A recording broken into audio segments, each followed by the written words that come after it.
but Ringo knows about the drumming. He knows how to do it. I don't.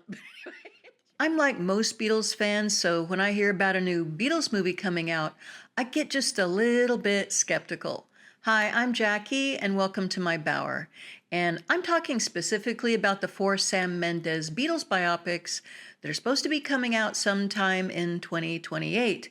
Now, he says that each of these movies is going to be telling the Beatles story from the perspective of each of the individual band members, meaning one movie from John's point of view, another from Paul's, another from George's, and another from Ringo's. Then he's going to somehow blend them together, overlay them to create a unique cinematic experience. Plus, he's been granted access by Paul and Ringo and the estates of John and George, granted access to the archives, all the information, and the music. So this has potential to get done right. And not just get the Beatles story right, but also get the story of these four guys as individual men. Because they're not just always the Beatles running around as some like four-headed monster. They're four guys. and I think we forget that. So it sounds to me like this is kind of where he's coming from, and I have hopes. And I also have thoughts. And I'm not any kind of a Beatles expert or a Beatles historian by any stretch of the imagination. I've just been in love with these guys for over 60 years. So I hope they get it right. And I've been thinking, in order to get this project right, you got to start it off right with that first movie. Which of these guys, is best capable and best suited to introduce us to the Beatles? Which of them has the most unique perspective out of all of them? And which of these guys does everybody love? And that's Ringo Starr, Sir Richard Starkey. And also, to my way of thinking, it was his spark that lit everything on fire in Hamburg, way back when. And don't just take my word for it. Listen to Paul. Paul McCartney loves to tell this story.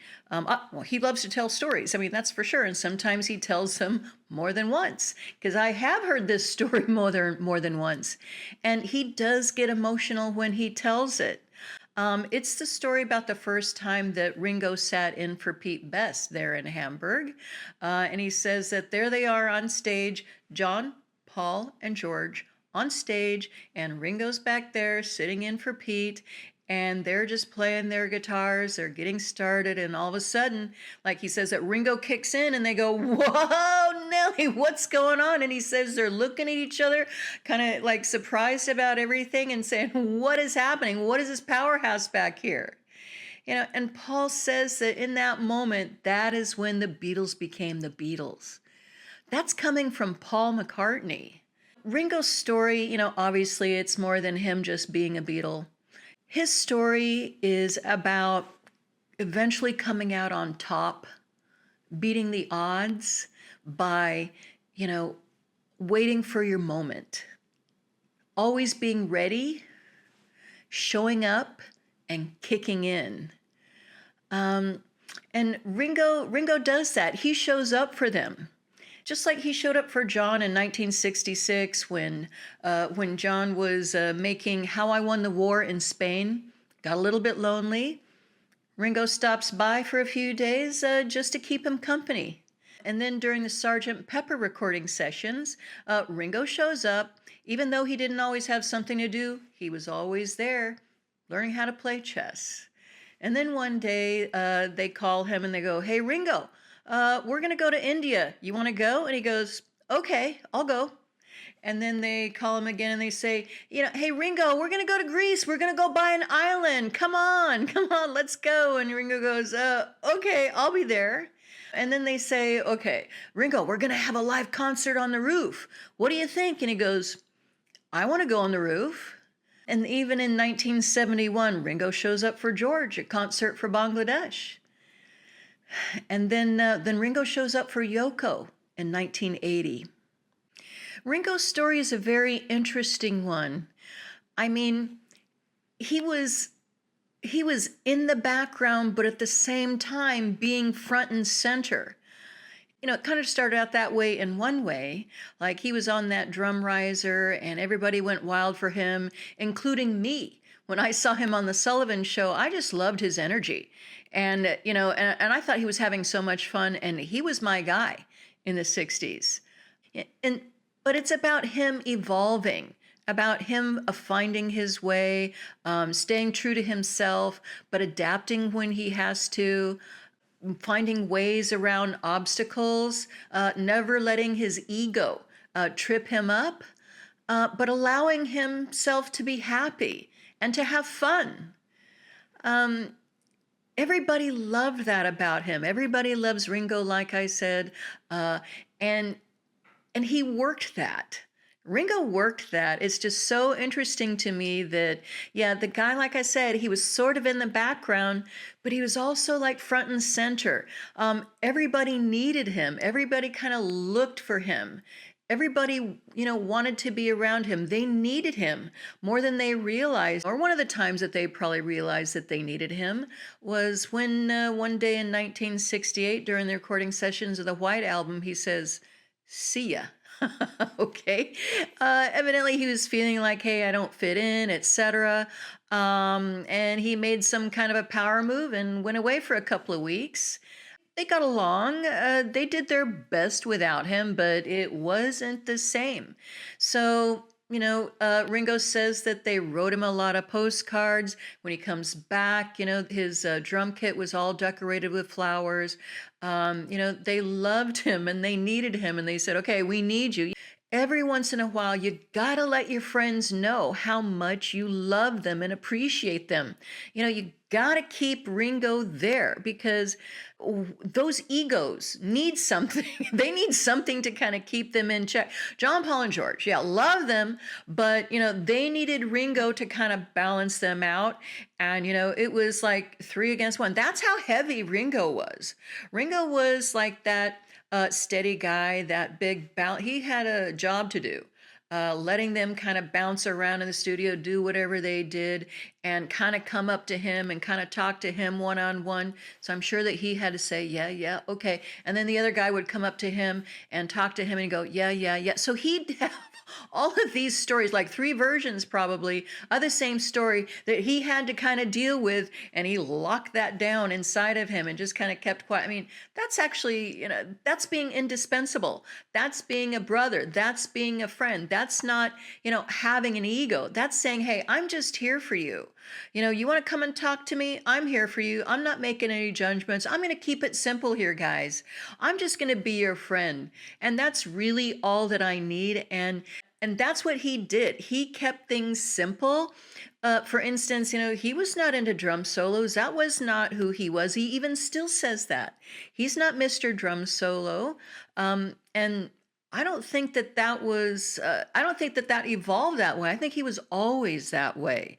Like I said, just always kind of quietly in the background, amassing power, becoming, more necessary than anyone would realize, and more valuable, just slowly hoarding all of this power without these other guys or anybody really, really figuring it out until, like at the last moment, kind of saying, okay, we really need Ringo.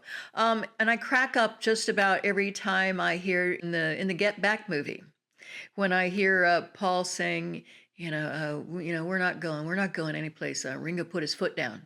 And that's a big foot. That was a big foot. So, John Paul and George, we're not going. Ron goes, I'm not going anyplace. Ringo was also the place where people would go, like at his house. They would go there, like during the Get Back, when somebody left the group, they went to his place to kind of iron everything out, to lower the temperature. Ringo just, he had that energy to get everybody kind of back on track, to stop bouncing against the walls. Like I said, you just see him sitting there like smoking his cigarette. Yeah, I'm smoking my cigarette here. I'm just doing my thing here. Got my coffee. You guys, what are you guys doing over there?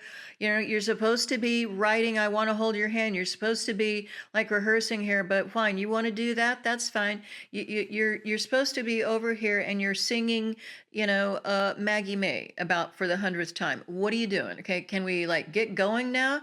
No? Okay. Is somebody on my drum kit? What's going on over here? Like I got everybody wants to be a drummer here. No, that's my job, That's Ringo. It's like he's just kind of put is he like a babysitter? I mean, seriously.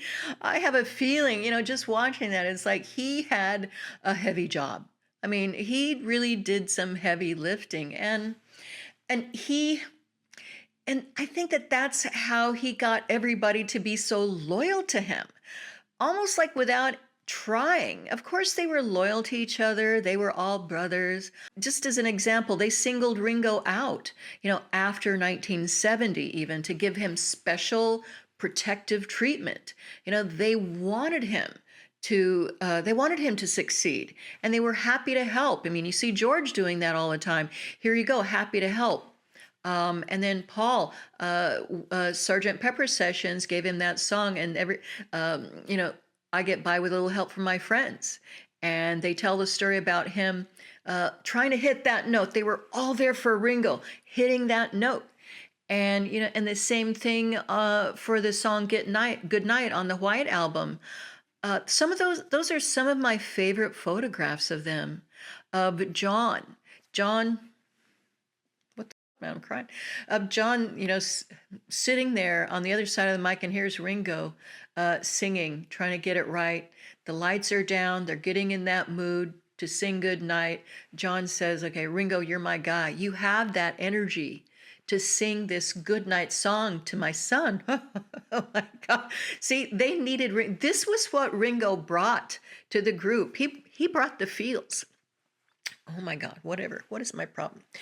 And I want to see that on the screen. I mean, yeah, of course they were band members. Of course they were, friends and all that stuff. And they needed to work together. They needed to stay together. It was a paycheck. It was important. Okay. But they did stuff together. They went on vacation together. Their lives entwined. They relied on each other. They were tight. They really couldn't trust each other. They had that secret language. And a lot of times that really revolved around Ringo. My goodness, and like I said, talking about that power, that secret power that just kind of shows up. I mean, all of a sudden here he is like a drummer. And then in the movies, oh my gosh, he's the star. Hard Day's Night, Star of Help, and then even in Yellow Submarine. And Magical Mystery Tour, he is like that star. He just emerges, and he's not insisting on anything. He's not sitting there saying, hey, look at me. He's just sitting there, just kind of being Ringo, and then all of a sudden everybody's kind of wanting to help him out, wanting to make sure he's good. And another illustration about how they all felt, about him was, what was it? George was talking about it one time. George was saying, recalling the time when Ringo, I think it was in the 70s, Ringo says, man, I really want a number one hit. And George basically said to him, no, Ringo, you're number one. See, I think this is how everybody felt about him. Everybody wanted to boost him up and lift him up, and obviously he did get his wish. He got his number one. Oh my God. See, that's what I'm talking about. Ringo. Of course he was trying, but he was not insisting on it. He wasn't, sitting there always trying to get the spotlight, always doing like all these weird different things all the time, trying to call attention to himself. I mean, Ringo just had to be Ringo because he is that unique persona. And they loved his energy. They loved his warmth. They loved his humor, his music, the way he played drums, and his nose. I mean, my goodness. I mean, who would not love this guy? They were brothers, and they loved each other, and they were tight. Ringo just always, he says, I just want to play drums. And they just wanted to play guitar, just wanted to sing songs, just wanted to make music. It was perfect. And we're never going to see anything like it again. So thank you, Ringo. Thank you for being there. Thank you for always being ready. Thank you for showing up and saying yes. His story really is all about, peace and love and loyalty and harmony, all of that. So, when he walks around like this, he's just not doing that. That is him. And he doesn't have to sit around and tell jokes and be this guy anymore because he's amassed that power now. So he just kind of has to go like this.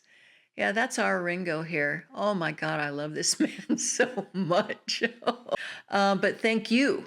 Thank you all so much. And until next time, peace and love one another. Take care. And by the way, Ringo, they want me to be a star? Okay, I can kind of be a movie star. I can do that. Okay, no big deal. I'm not going to put on an act. I know I'm not the best. I'm just going to do my best here as a movie star. Oh, you want me to do it again? Okay, all right. I'll go and I'll be like a movie star again. I'll star in this one too. No problem. I'll carry it. I'll carry the movie for everybody. I got no problem. Yeah. Oh, I'm not a star. No, you guys are really the stars here. It's not me. It's like, I'll just, do this over here. No problem. I'll just kind of keep on going and doing what I'm supposed to do here. How does he do it?